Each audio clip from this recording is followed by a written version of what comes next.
Pranam Sadhguru. I have a question about Bhuta Shuddhi. We speak about cleansing of the five elements. Cleansing them of what? Why do they become impure? And what is the difference between Panchabhuta Aradhana, which happens on Shivaratri, and the Bhuta Shuddhi process, which we learn as a part of Hatha Yoga? The five elements, just five, if they have to play so much mischief, it's not one or two manifestations, trillions of manifestations. If all this has to happen, if it does not acquire other qualities or possibilities, there is no way with five you can create so many. They are naturally receptive in nature. The air that you breathe, the food that you eat, the water that you drink. We will leave the other two because you don't have much experience of those two. Today we know we can influence them just with thought, emotion, intention or energy. We can change the quality of the water, we can change the quality of the air and the food that we eat just with our intention or emotion or thought process. So, the five elements within you, which makes this body, are deeply, deeply influenced. A certain layer of information which generally referred to as the karmic substance gathers. Without it, the elements would not behave in a particular way within you. It would be same, every human being would have been same if there was no specific information. See, if you eat a banana, you become a woman. The banana becomes a woman. Somebody here eats, it becomes a man. If a cow eats, it becomes a cow. Same banana. Banana is not so intelligent to make itself into a man, woman, cow, whichever animal consumes. It is a certain amount of information within you which transforms a banana into a woman or a man or a cow or an elephant or whatever for that matter. What you call as myself, individual self is essentially a certain volume of information. And the fundamental way that it is stuck onto you is through the elements, because there is nothing here apart from the elements. So, cleansing it is also about cleansing it and making it free of the accumulated information or the karmic substance. If this is not done, then you will be a strong individual, but you will never know how to breach this boundary that you have set for yourself. This is not some boundary set by the existence, this is a boundary that you set for yourself. If you cannot cross the boundary that you set up, that's a foolish way to live, isn't it? You set up a boundary without knowing why, and you can't cross it after some time. And you start claiming, this is how I am. This is, this is a common statement you hear everywhere. You ask them to cross some limitation, no, this is how I am. This is not how you are, this is what you made yourself to be. Now, cleansing becomes relevant when you want to extend yourself beyond these boundaries, when freedom and liberation becomes the goal of your life. If you want to be a concrete ball, there's no need to cleanse. There's no need to cleanse at all. So, concretization of karmic processes will make you rigid. Rigidity will bring enormous amount of suffering, enormous. You don't need a calamity to happen, you are a calamity by yourself. You do not need any external assistance. It's called self-help. Most people, when it comes to their suffering, they're all on self-help, you know. Nobody need to poke them. When was it last time that somebody physically poked you? Oh? When was it last time? Maybe when you were in school, somebody did this to you. After that, nobody is bothered about doing anything like that.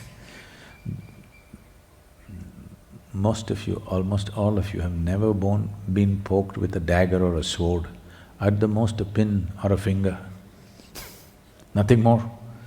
But for most of you in the last 10, 15 or 25 years, nobody has ever even poked you with a finger, because everybody is wary of you. Who's So, how much… if you look at the volume of suffering that you go through, anger, fear, hatred, jealousy, whatever else you go through, misery, whatever, how much has been caused from external agencies? How much is caused by you? If you look at it, it is a minuscule percentage which has been caused from external agencies. No, my mother-in-law said this, my boss said that. They are saying what they're saying, but they're not poking you. Physical suffering has not been caused to you from outside unless you're from Middle East.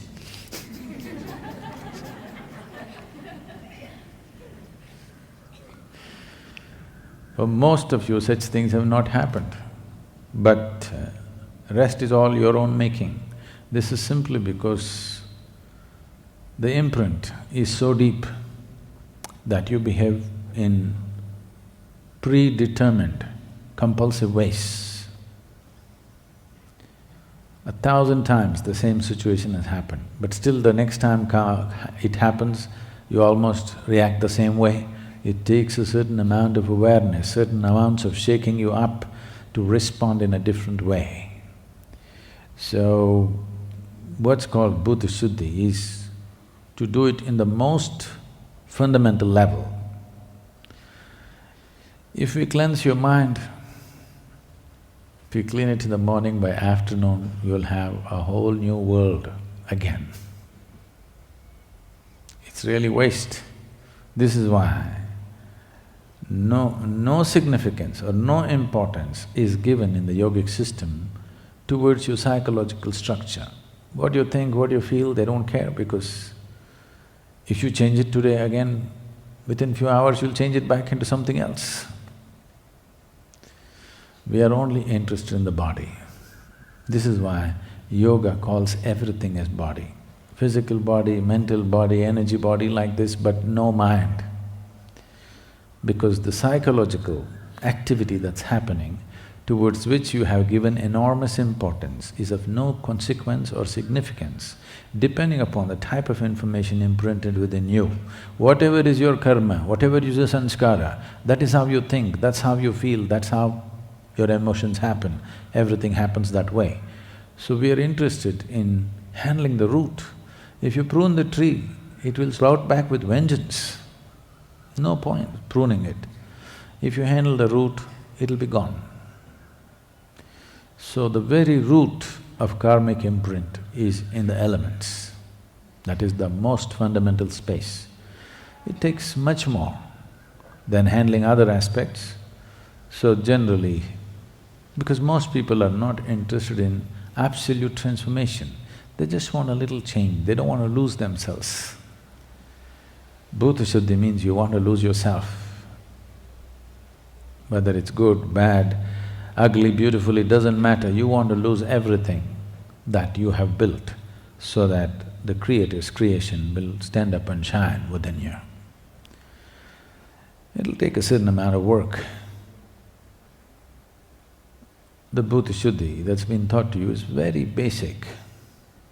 If you want to do more serious forms of Bhuta Shuddhi, it will mean it becomes your entire life. It's not something that you do on the side. So, even if you do a very minor version of Bhuta Shuddhi, you will see the change that happens in you is permanent. There is no tendency to fall back, and that's important. Otherwise, everybody changes for 3 days and again they fall back into the rut after some time. That will not happen when you assist whatever else you're doing with the Bhuta Shuddhi practice. Nadaradhana, the Panchabhuta Aradhana is another matter, that's a ritual. For those who are not willing to do sadhana, just to give them some benefit. That's the beauty of a ritual, that's the limitation of a ritual. Somebody else can conduct a ritual for you. You don't have to do any sadhana, just sit there and benefit from that. But then only if they conduct, you have it, otherwise you don't have it.